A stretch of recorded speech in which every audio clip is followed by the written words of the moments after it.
Hi there. This is Daniel Karapkin speaking to you from Beth Avraham Yosef of Toronto in Thornhill, Ontario, for webyeshiva.org, which is a platform that offers fascinating Torah discourses from Eretz Yisrael. We are studying Moreh Nevukhim, the Rambam's Maimonides Guide for the Perplexed. We've been doing so for a couple of years now, and we're getting to an exciting point where we're looking forward to finishing the first section of Moreh Nevukhim next week. This week we'll be studying chapter 75, and next week, which will turn out to be Erev Rosh Hashanah, we will finish Be'ezrat Hashem chapter 76, the final chapter of the first section of Moreh Nevukhim. And that will probably mark a good place for us to hold it over the holidays and resume, therefore, after the holidays by the end of September. But for today, we are on page 223 in the Shlomo Pines edition, which is the English translation, considered to be the authoritative English translation of the Guide for the Perplexed. And we've been discussing the Rambam's disputation with a group of competing religious philosophers known as the Mutakalimun, who, as he set out, the Rambam really presented very fully in chapter 73, which we spent a lot of time on, a very robust discussion of what the premises, of what the sort of the philosophical axioms or assertions of these Kalamist philosophers are, in order to be able to prove the very basic tenets of religious monotheistic faith. Number one, that God exists. Number two, that the God who exists is unitary. Number three, that this unitary God is incorporeal, has no physical form whatsoever. And finally, that he is the creator and that there was a creation at some place in time. And last week in chapter 74, we went over the Rambam's presentation of the Mutakalimun's um, arguments for creation and for a creator. And the Rambam interspersed his refutations of those proofs against the Mutakalimun throughout the chapter. Today's chapter will deal with the next assertion of theological argument of the Mutakalimun, which is to prove that God is a unitary deity, that there is only one God and there is no other God that shares this responsibility of being God other than the one unitary God. Now, it's important to note that the Rambam agrees with this wholeheartedly. This is a basic foundation of our faith. So when you hear him refuting all of the arguments of the Kalamists, it is not because he doesn't subscribe to the belief that God is unitary, but rather because he believes that the methodology of these arguments are flawed and are based on incorrect premises of basic principles of existence, of how the world operates, and so forth. Because remember, the Kalamists very much are committed to the same project of the Rambam, which is to use the intellect and to prove rationally basic ideas about our about our belief in God and the universe that God created. But if you're going to go about it incorrectly, you are actually not doing religion a favor. You're doing religion a disservice because you are opening it up to easy and ready refutation. And so the Rambam, therefore, before he presents the Aristotelian view of all of these of the proofs of all of these faith principles, he first needs to, he feels a responsibility to dismantle the erroneous proofs of a competing system of religious philosophy known as the Kalam, or the Medabrim. So we're going to continue now with chapter 75. And the Rambam, I'm going to share with you a document I think which will help simplify. We're going to go through this outside, except perhaps for the last couple of lines of this chapter. And the Rambam over here introduces his idea by saying that the Mutakalimun use two principal philosophical arguments to prove that there cannot be more than one deity. The first one he calls, or Pine's really translation of the Arabic term, is reciprocal hindering. Now, this sounds very highfalutin, but it's really quite simple. If there's more than one deity, then we're going to reciprocally I and the other deity are always going to be hindering each other's activity. And that's proof that if there was more than one deity, nothing could function correctly in the universe. So that's going to be the first line of argumentation of the Mutakalimun to prove that there can only be one deity. The second methodology, or primary methodology, is what the Rambam calls differing from each other, which means that when you're dealing with a perfect deity, it's very difficult to say that there's a distinction between one perfect being and another perfect being. So those are the two lines of reasoning. Actually, there are five arguments, but these are the two major categories of argumentation. And as we will discover, each proof is predicated on some or all of the 12 Kalamist premises, which we discussed extensively in chapter 73. So here is the first argument, which I'm going, and basically this handout I find to be a good synopsis of this entire chapter. So we're just going to go over the handout today. And by the way, just as a reminder, you can find this handout in PDF form as an easy download in one of two places. You can either go to the webyeshiva.org course description for Moreh Nevukhim and go to the course on chapter 75 and easily download it there, or you can go to the Facebook group Shiur in Moreh Nevukhim and you can find it there in PDF form as well on the post that I put on yesterday. Okay, so the first argument is reciprocal hindering, and I call it the standard reciprocal hindering argument because we're going to see a special reciprocal hindering argument in argument number 5. We'll see that in just a moment. And the argument works like this. Let's assume it comes from the opposite direction. It's like a negative form of argumentation. Let's assume for a moment that God is not unitary, and there really is more than one deity. Okay, let's assume that there's a yin and a yang, or like the Zoroastrianists and the Manichaeists believe that there's a duality of deities, a good versus bad, a light versus dark, one opposing deity to another that represent opposite strengths, which was a very prevalent form of dualism that existed both in the ancient world into the medieval world. Now, these two deities would have differing strengths. These strengths would oppose each other: light versus dark, right? Movement versus being at rest. The substances in our world that are a product of these two deities that they jointly control would fall into an impossible tug of war between these two deities that would either result in one of two possibilities. Either A, these substances in our world would lack any qualities of influence from either deity because they would cancel each other out. And therefore, for example, let's say one deity is in charge of making sure that bodies are in motion, and another deity is in charge of making sure that bodies are at rest. So if you have a substance which is being controlled by both deities, then you would have a situation where a particular substance could neither be at motion nor at rest. So that's one possibility. Or the other possibility is that that jointly controlled substance would have both qualities of being at motion and at rest at the same time. Both of these are logical impossibilities. In other words, something cannot be completely devoid of attributes such that it is neither at rest nor in motion.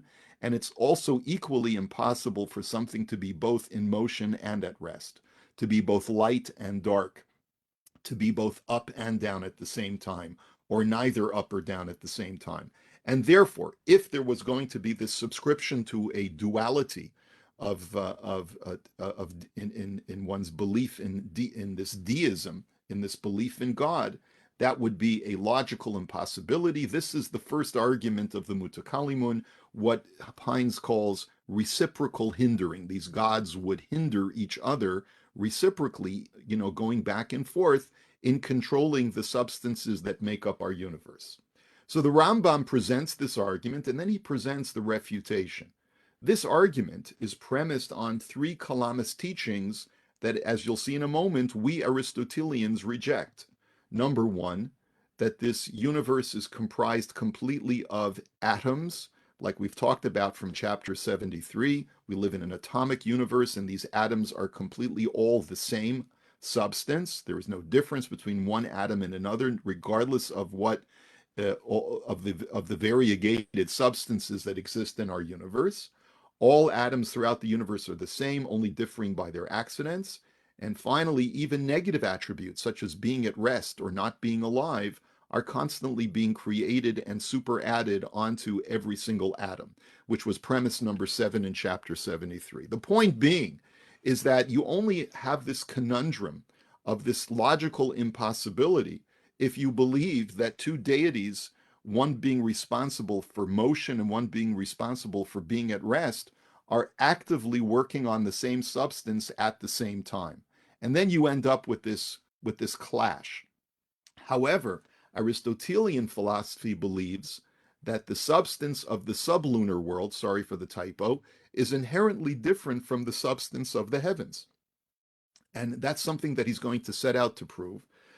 Medieval Aristotelian science subscribed to the idea that matter that is comprised of four elements in our world only. But there is a realm called the heavenly realm or the celestial realm that exists above us, which is not comprised of the four elements as we know them down here, but is comprised of a different kind of substance, and it's a heavenly substance.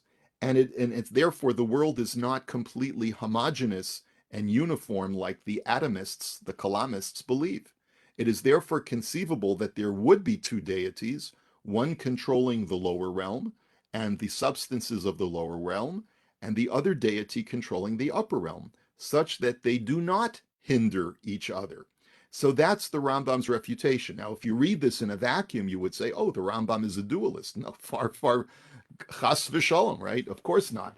But the Rambam is playing devil's advocate over here and is just trying to point out that this line of argumentation is fallacious. That if you want to prove God's unity, you're going to have to do better. You're going to have to come up with a different argument, which the Rambam will present to us once we start section 2 of the guide, where he will present the Aristotelian perspective on these arguments. And he will set out to prove that God is unitary, but using an Aristotelian methodology instead of the Kalam methodology. Here's the second argument. What the Rambam said in his introduction to this chapter is what's called differing from each other. And the argument goes basically like this.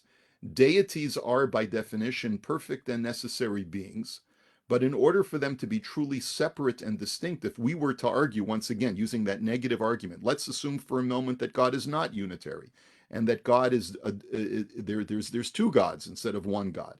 In order for these two gods to be truly separate and distinct as two deities, they would have to possess different characteristics. But something truly perfect and divine would have nothing outside itself that could be a duplicate of its perfection without it being the exact same thing, which means that it would not be separate and distinct. If two items are exactly identical in every way, shape, and form, even in the physical space that they occupy, then they are not two distinct things anymore. This is a philosophical argument that the Rambam is going to come back to in section 2.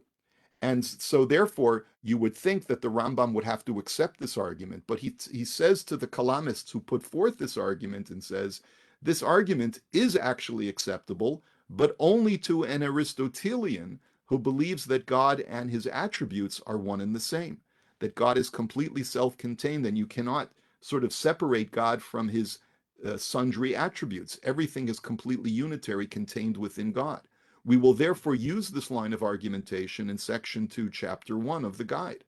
But the Kalamist believes that divine attributes, such as knowledge, power, and will, volition, are added onto the simple God. They are accidents and they are separable from the unitary God, such that it is possible, in theory, for a perfect divine being to have these attributes split between itself and another deity. Such that, for example, you might have one deity who's in charge of divine knowledge, and another deity who's in charge of divine power. And one deity would have all of the knowledge necessary to run the universe, and the other deity would have all of the strength and ability to act upon that divine knowledge of the other deity. And the argument basically goes that while I subscribe completely to the idea that God, if God is a perfect being, which he is by definition, then he cannot have a duplicate of himself, because you cannot have a duplicate of perfection. That's only an Aristotelian argument, but the Kalamists cannot utilize that argument because, according to them, you can remove God's attributes and separate them from God himself intrinsically, and therefore it's possible to distribute some attributes, some divine attributes to one deity and some divine attributes to another deity. So that's argument number two. Argument number three: a divine will that cannot be shared by more than one deity. This is a special case argument referring to God's will. And this is something that is a little bit mysterious, and so we're not going to spend a lot of time on it. And the Rambam acknowledges that it's a mysterious belief. Kalamist tradition, he says, going back to the ancient Kalamists, it's not clear which kind of philosophers he's referring to, is that God's will is something extrinsic and separate from God himself. It's not even an attribute that is in any way attached to God, but there's God, and then there's the will of God. Um, I'm not sure if he's referring to what Christians call the Logos. I don't know exactly what this means, but basically there's a belief, an ancient belief, that God's will is separable from God himself. This kind of independent will, though, if it is completely independent from a unitary God, cannot be divided among two separate deities. And it's not philosophically clear, it's not logically clear why that is, but the argument that the Rambam is making is that this is the argument of the Kalamists. It's a bit cryptic, it's a bit mysterious as to why this is, but if you have something that is volitional, right, it cannot be divided among two sentient beings, because will is something that is possessed only by one individual unitary being. I cannot say that my volition can be shared with another being who is sentient. Each sentient being has their own will. And so if once we say that the divine will is something that is separate from God, and it's unitary, that will, you cannot separate that will or volition among two separate deities. And the Rambam's refutation is simply this.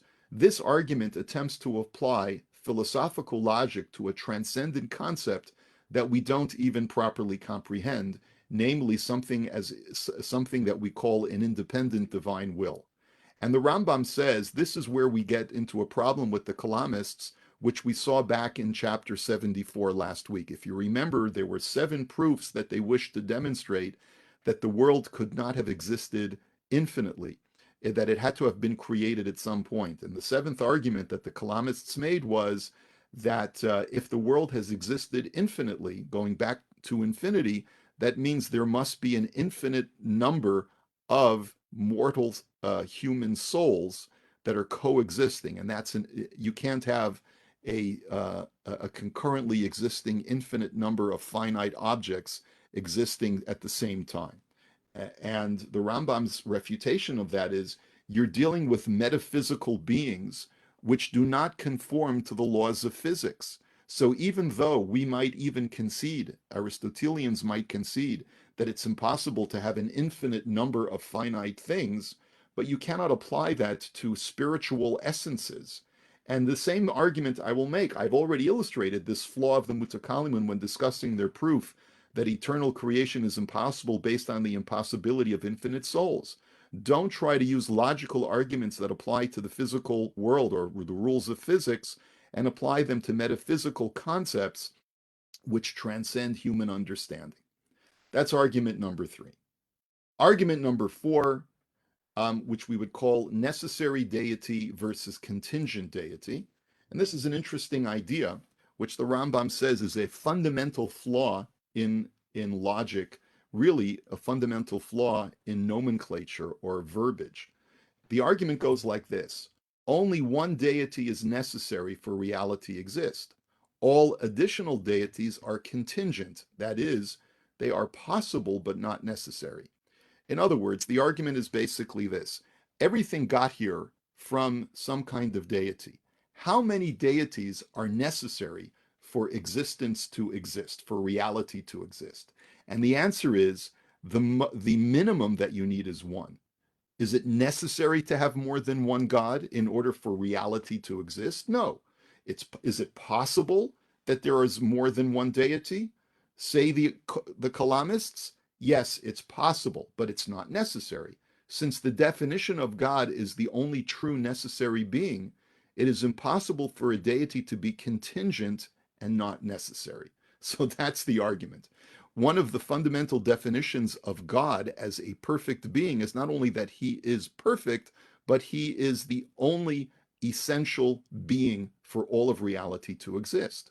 If we've just pointed out that it is not necessary for there to be a secondary deity, does that not prove that a secondary deity cannot exist? If the definition of a deity is that it is a necessary being. If it's not necessary for a second deity to exist because the world could come into existence without a second deity, then you're suggesting that a secondary deity is not necessary, and that means that it's a logical impossibility for there to be a second deity. That's the argument of the Kalamis, and the refutation says the Rambam, the error in the logic is self-evident.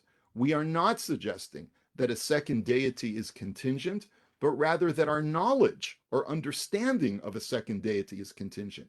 In other words, we, based on our own human limited understanding of reality, see no reason why there should be a need for a second deity.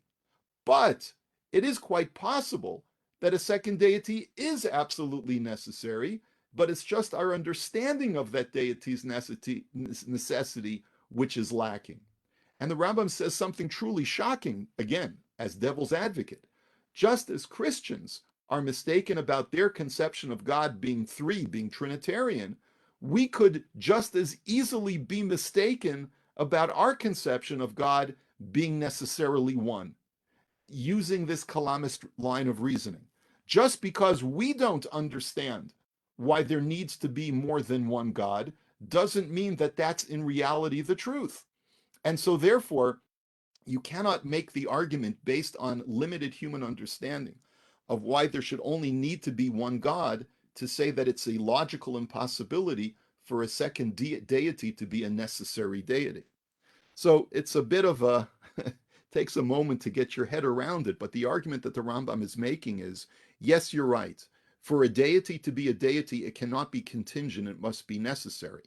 We don't understand why a second deity would be necessary, and therefore the Kalamists say that a contingent deity is a logical impossibility. But perhaps that deity's contingency is only in our minds, and in reality, such a second deity is necessary for some reason or some rule of law or some law of physics that we simply don't understand.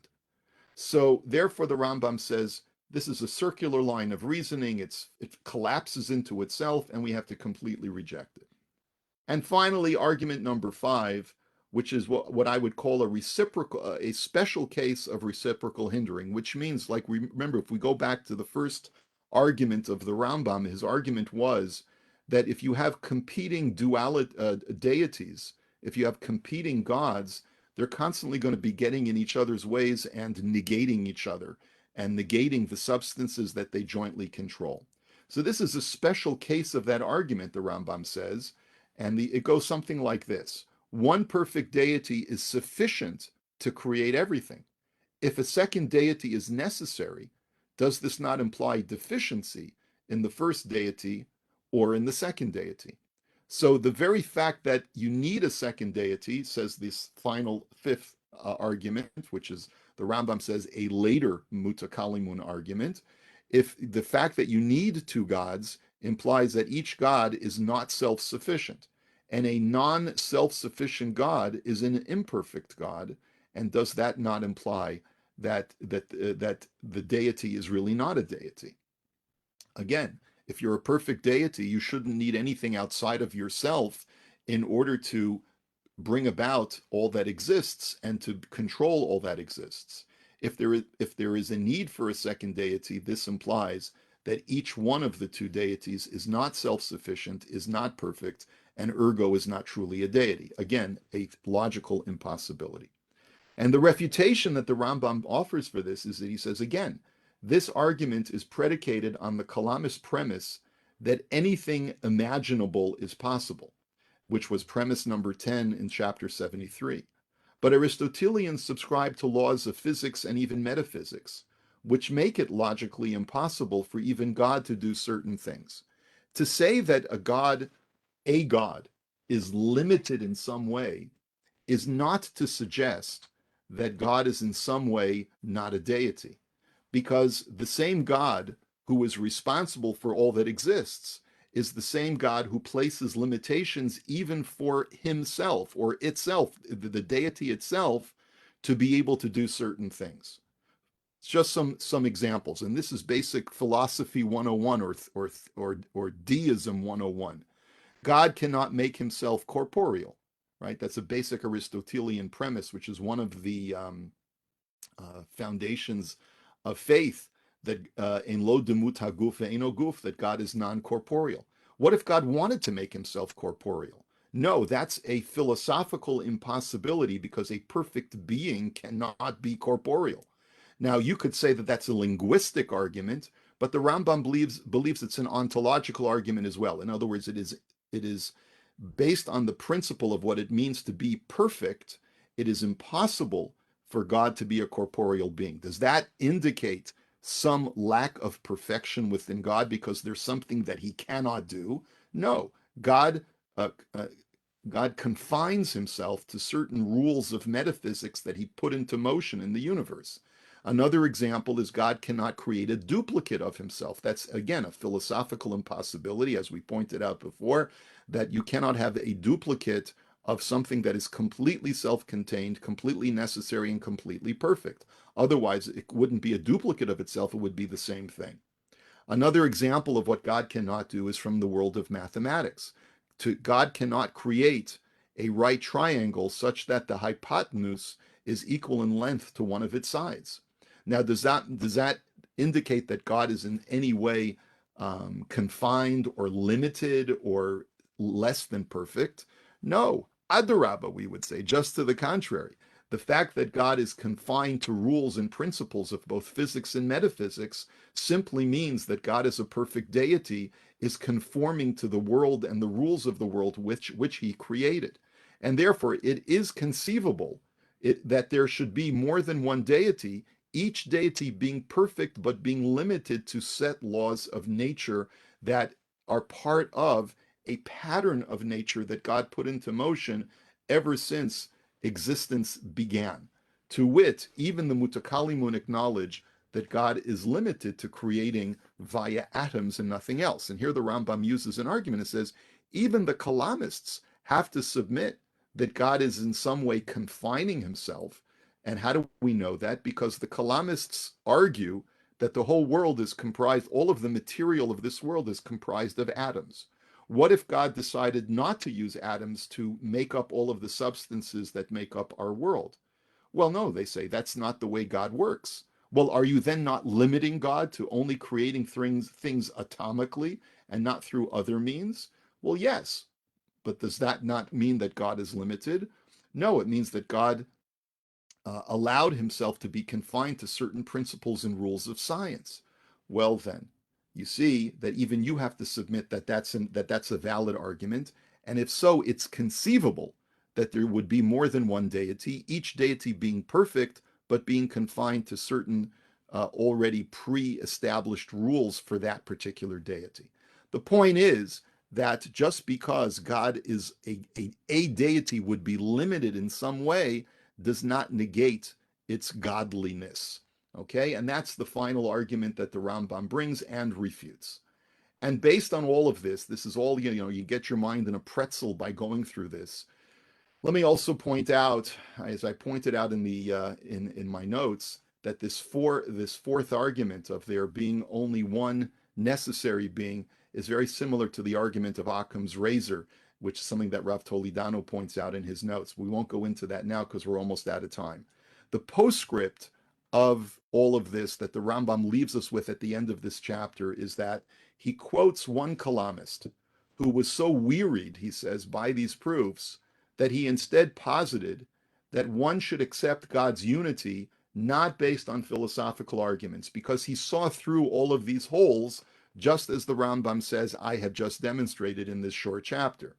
And therefore, this Kalama said, instead of accepting God's unity based on philosophical logic, you should rather just accept it based on authority or based on the law, or what we would say, it's our Misorah. And the truth of the matter is that this is a very legitimate method of accepting God's unity, which is exhorted by a number of different Jewish thinkers of the medieval period. One example, for example, is Rabbi Yehuda Halevi in the Kuzari. He does not go through extensive argumentations to accept the unity of God, but rather says it must be accepted based on tradition. This is the most reliable arbiter of faith, which is a reliable misorah, reliable tradition. Um, by contrast, Chovot HaLevavot, the book The Duties of the Heart by Rabbeinu Bachya ibn Pakuda, which was penned long before Maimonides' guide, does have an entire chapter called Sha'ar HaYichud, a whole chapter on proving the unity of God. And the Rambam very much subscribes to that using Aristotelian logic.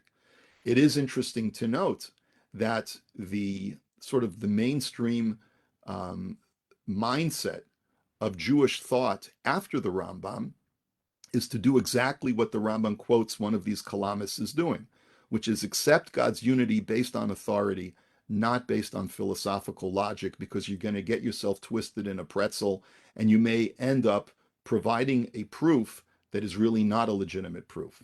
And the Rambam therefore says, if you are going to subscribe to the Kalamist system of looking at the world from a Kalamist lens instead of an Aristotelian lens, I think that this man is correct to accept God's unity based on the authority of tradition instead of based on logic.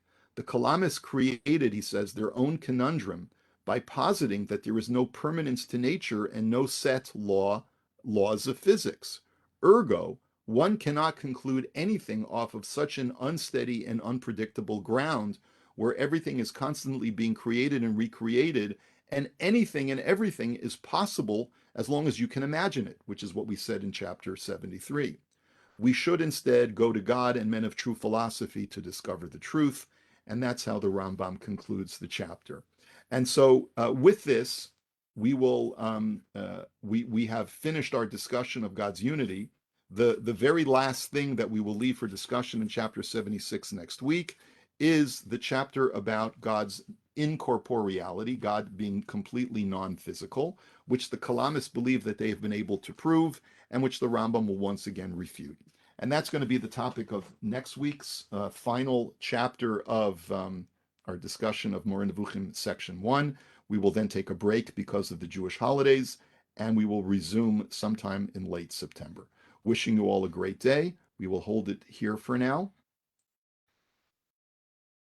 All the best.